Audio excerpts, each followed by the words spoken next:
Rivers of Grue. Back again.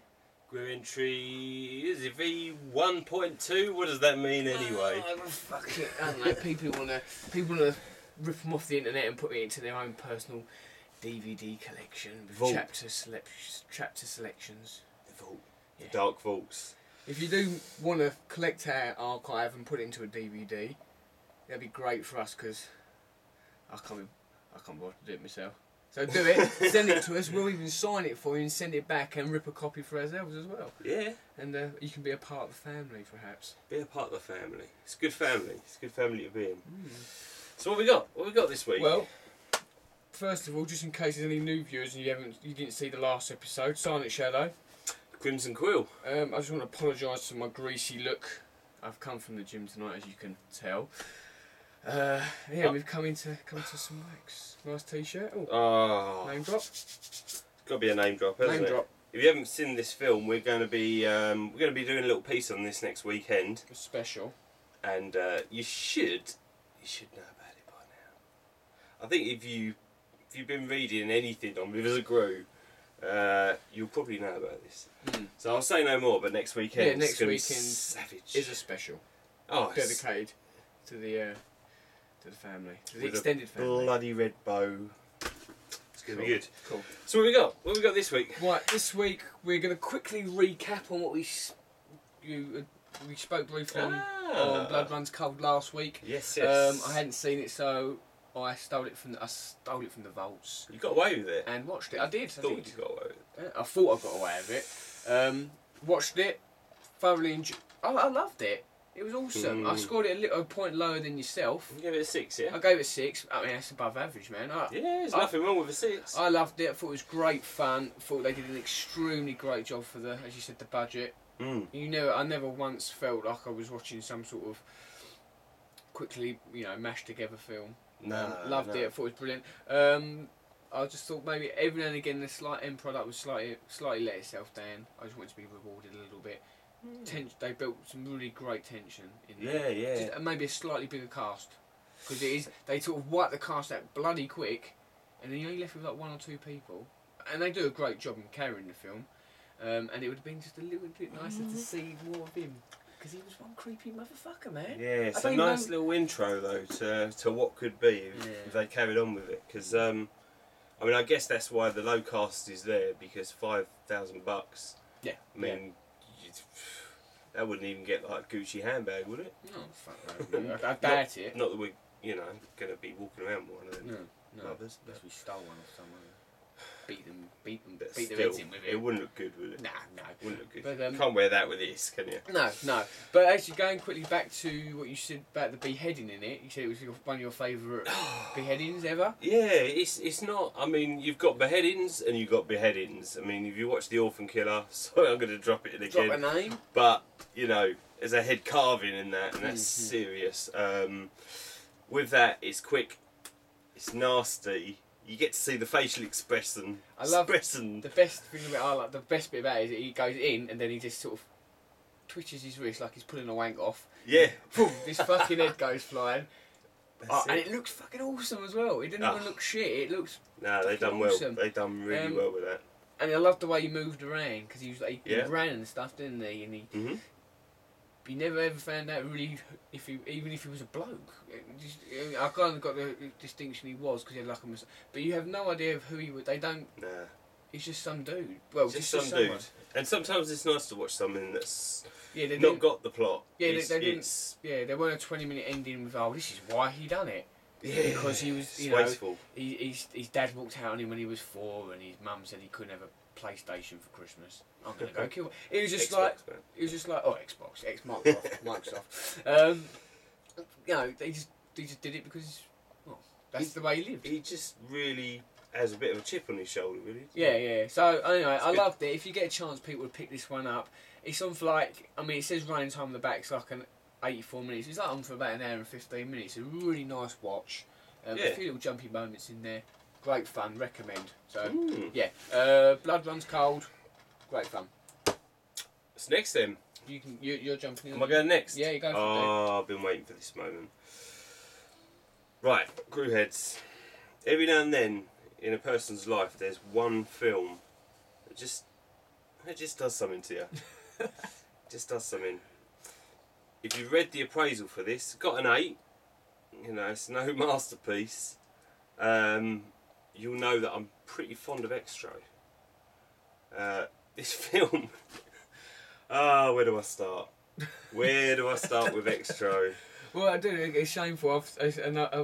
I've called myself a Grue and I've not even fucking seen it, so I'm going to nick that out of the vaults tonight as well. Yeah. That's got you got to sit down, drink this motherfucker in, because there's no other film. There's no other film quite like Extro. It's kind of like the. Oh well, I describe it as the E.T. antithesis. Let's get some.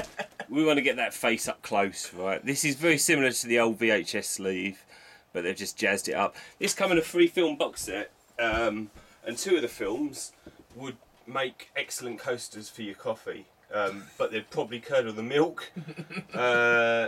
One of them's got Jean-Michel Vincent. That's the guy. I can't even say his name without fucking out. From Airwolf. Oh, okay. Yeah. Obviously, the Mighty Fell in that case. But yeah, the other 2 films in the trilogy are. Yeah, no words. This one, however, this is fucking awesome. Ask me some questions. Okay. What do you want to know about Extro? What is it about? What is it about? I don't even know what it's about. I mean, it's Extro. What is? Is that a word? Does it mean anything? Extro. It means something to me. What, no, wet dreams. Oh, don't even talk about wet dreams. This film's got wet dreams in it. Okay, but they're wet dreams of a different kind. Okay. Right, where do I start? I watched this when I was 10.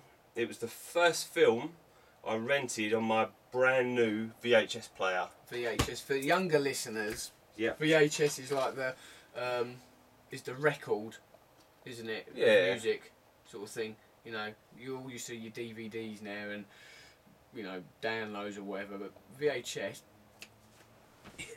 That's a VHS, yeah. people. It's big, it's chunky. It's, excellent. They're pretty shit, to be fair. There was no chapter selection, was there? And no. then you watched it 3 times and then it jammed up and fucking... Oh, yeah. Never wanted to work for you no more, did it? No, but... And Betamax was actually a better format, but VHS took off. Anyway, that's another story. Yes. Extro. Right. I'm not even going to try and talk about what this film's about, because we ain't got the time.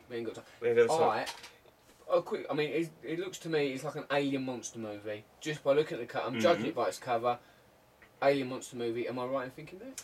Well, do you know what? Or am I wrong? If there's ever a film that you can't judge by its cover, it's Extro, because that doesn't even come close. The film has got... Right, I'm going to try and reel them all off. It's got a full-size action man. It's got a kind of remote-controlled tank with a mind of its own. It's got a full-grown man, middle-aged, Philip Sayer, not with us anymore, but yeah, middle-aged Philip Sayer, coming out of the womb of a freshly impregnated lady. Yep. And then he bites through his umbilical cord. As you do, as you would if he's fully grown. Like it's a strawberry lace or something. It's just like... Space pencil. Oh, he loves it. Fucking space pencil. That's not even half the fucked up shit, because when he comes back, because this kind of alien abduction amongst 1,000 other things, when he comes back he gives his own son an alien love bite on his shoulder. And it's quite an erotic one as well. He's really, you know, getting his lips in there, really sucking out, and he's coming up in this big white bubble. A bit of family incest. A bit of family. See, this film actually, you're saying about incest, this actually incested. That's not even a word, is it? It is now. It is now. Incensed. This incensed the censors enough for it to pop up on the video nasty list, but it was never actually prosecuted. However, I've got to say, as much as this isn't a video nasty, yeah, there's a fair bit of Grue in there. Most importantly, it's just got some macabre shit in it. It's got Mariam Darbo. Don't know if I said that right. Bond girl started off in this. Not wearing many clothes. In fact, she's wearing no clothes for quite a large period. Ends up cocooned on a wall. Cocooned on a wall with a giant alien penis instead of legs. That spits out these they look like testicles, and they drop into this vat of, it's a bathtub full of cum. It's like alien jizz. Alien jism, the worst kind. And of course, within these testicles, it's like alien claws and all shit. But I can't even begin. With Extra. All I can say is, I know since I put the review up there, Peter Kidder, I'm going to drop his name in there Peter again. Kidder, he's a cool dude. We love him. Oh, he's fucking rocking. Dude. He actually watched this. He went out of his way, he ordered it, and he's just watched it, and he really liked it. So, excellent. This is good to know, because people need to know about Extra. Harry Bromley Davenport, who has done very little since. He actually did the Extra sequels, but we'll forgive him for that because he gave us Extra, and that's my film of the night. Well, I'll take that from the vaults then, and I'll give it a watch. Give it a watch. Cool stuff. And just don't expect to be scratching your head by the end, but you'll be scratching your balls as well. Yeah. Is there any special features on here? Extra scenes and stuff, 2 alternative endings as well. Yeah, so they changed the alternative ending, and I kind of like the one that they didn't use, but they had a few other ideas as well, and they all sort of went in the mixing vat of but, bathtub full of alien. Yeah. Cool. But no, I like the ending. Sweet. But I'm not going to talk about that. Cool, Marco. Well, I'll give it a peruse, and obviously give it a peruse, and we'll recap on that next week. Yes. Right, okay. What's next? What's coming? I picked something completely different from last week. We did Halloween 2, so we just had a slasher franchise. This is, for me, a kind of horror film, but it's not the one. It's not a horror, a horror film sort of straight down the middle horror film. It's a fucking awesome. I love this movie. I love everything about this movie. I'm gonna give it a live appraisal afterwards, and I think you'll be probably on the same figure as me. Well, I'm hyperventilating about it. Right, I'm gonna. I can't even say the word, man. All that. It's happening. It's that. American Psycho. Yeah, baby. I fucking love this movie. You, right, can I talk about it for a couple of minutes? You talk about it for a couple of minutes. Right, way back when, I don't know if you can see that, people, because like I say, we don't spend a lot of time setting this up, we just go. Way back when we worked in an independent game store / DVD store, I was quite new to horror. My parents been trying to probably protect me from horror films. They did their job, and then he just smashed their dreams out.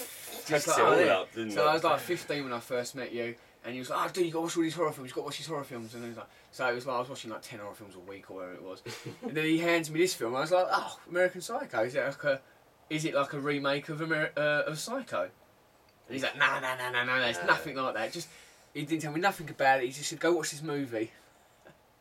I wish I was Patrick Bateman, man. Oh, me too. If anyone hasn't seen this film, I mean, just go see it or rent it. It's one of the best movies you'll see, period. Yeah, man. Definitely. It oozes sex appeal, it oozes comedy, humour, horror. There's a bit of gore in it. Quotability, nudeability. Oh, look, you've just knocked Diane Foster straight off there now. Diane, sex appeal as well. Not as much as that, but yeah, there's sex appeal in there. Although the dirty blonde hose. What I'm saying is that, and he gives it. The thing is, he's giving her one, doesn't he? Gives her and he loves himself more than the whores, doesn't he? He does. Patrick Bateman, played by Christian Bale, who for a lot of you will know is obviously the new Spatman. Spatman. Spatman. He's the new. He's the new. It's his new trilogy. He's done Batman. Now he's doing Spatman. So I mean, an established actor. Yeah. I mean, you watch this and you'll know he can. I love Christian Bale. He can do. I know he's a bit eccentric, supposedly. Yeah. But he can do any role. Yeah, you can. Do you know what? I get really fed up with hearing all the bad press about this dude because he's Patrick Bateman. He is Patrick Bateman, and I love the play on the name Patrick Bateman.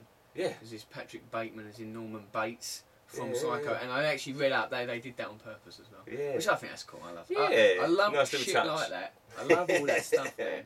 Fanboy shit. Yeah, definitely.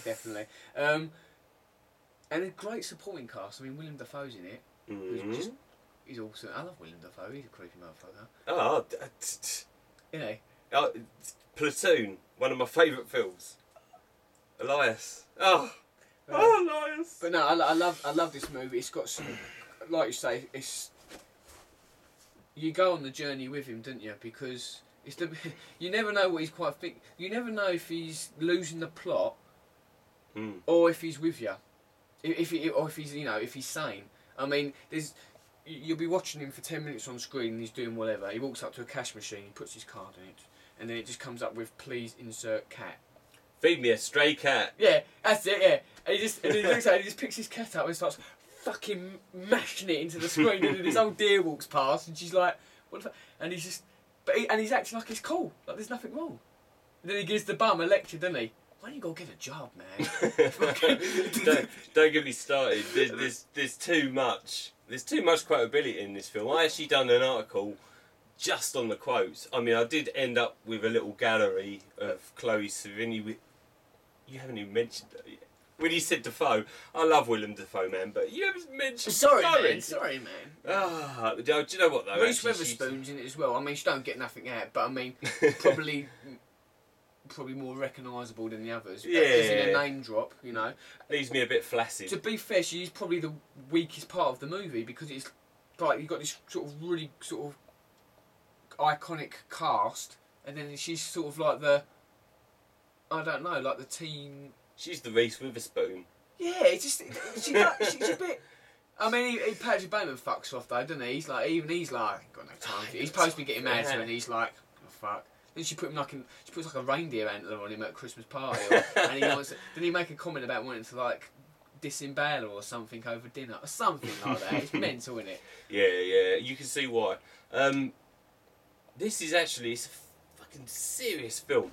Massive satire, and it deals with, it's all about the 80s, and in the 80s I think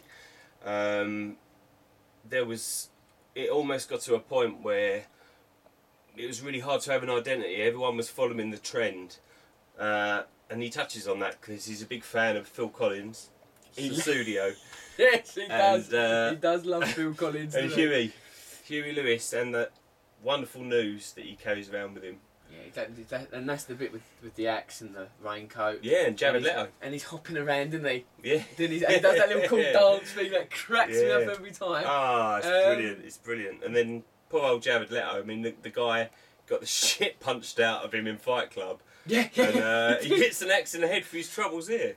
I mean, Patrick Bateman is the kind of guy you'd love. You're a fucking cool dude just to even be friends with, associated.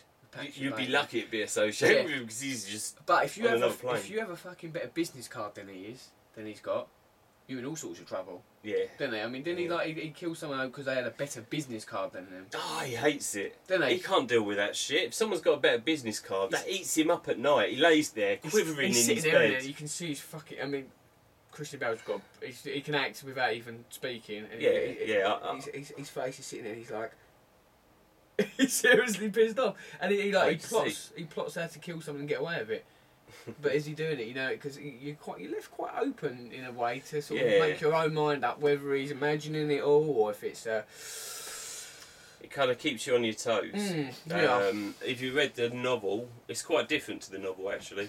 I don't know whether we spoke about this already, but I don't think the film can be judged by the source material. I think you need to take it on its own merits and. That is Christian Bale's film, man. That's totally. Did I say Mary Haven's novel? She directed the film. What am I talking about? I don't know who done the novel, to be fair. Bret Easton Ellis. That's disgusting. I said that. But anyway, there's just so much quotability. And seriously, you got Christian Bale waist up naked, wearing an ice pack on his face, stomach crunches. I can do 1,000 now. And he's like in the background, he's doing his morning exercise, he's watching in the background hardcore porns going on. Yeah. Quality. This guy's got some issues. He's got some serious issues, but it's a pleasure spending the time. I love it. By his and side. It's a film. I remember Quill says to me, buy that film, watch it. If you don't love it, I will give you the money for it. Yeah, and one of my testicles. And a testicle. Yeah. You could.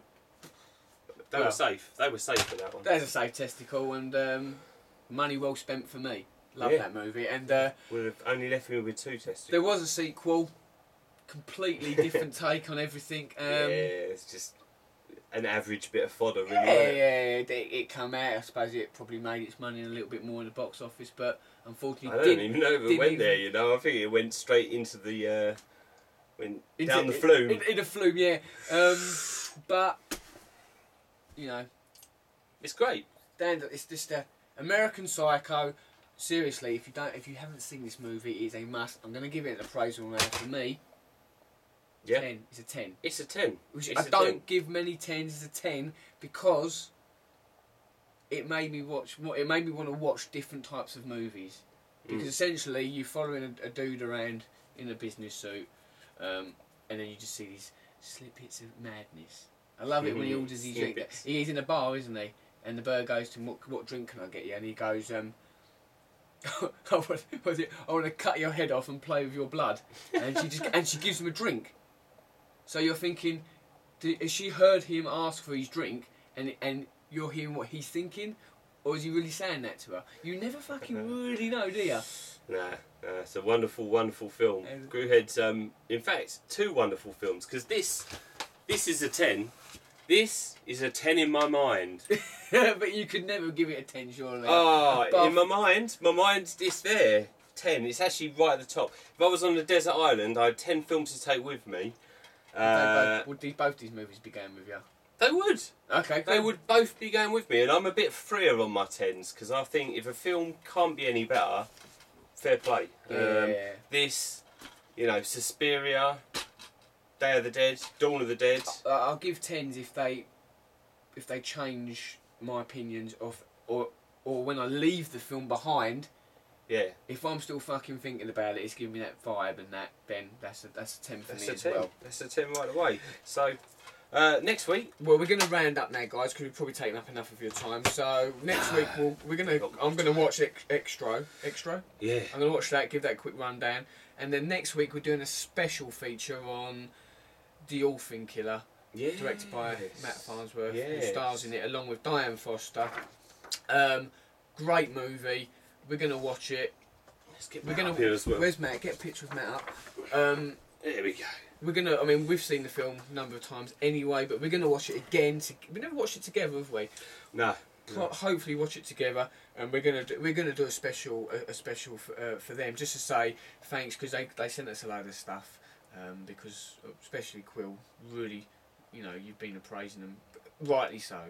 So we just want to show our appreciation for the stuff. I love to champion raw talent, and do you know what? If you watch the interviews with them, I'm not even going to get started on this till next week. Yeah. Let's cut it short. So we're going to cut it short. So stalk you later, Grueheads. Yeah. Sincerely, Grims and Quill. Up top, Silent Shadow. Some blood as well. Shitting. Yes. Over and out, guys. Over and out.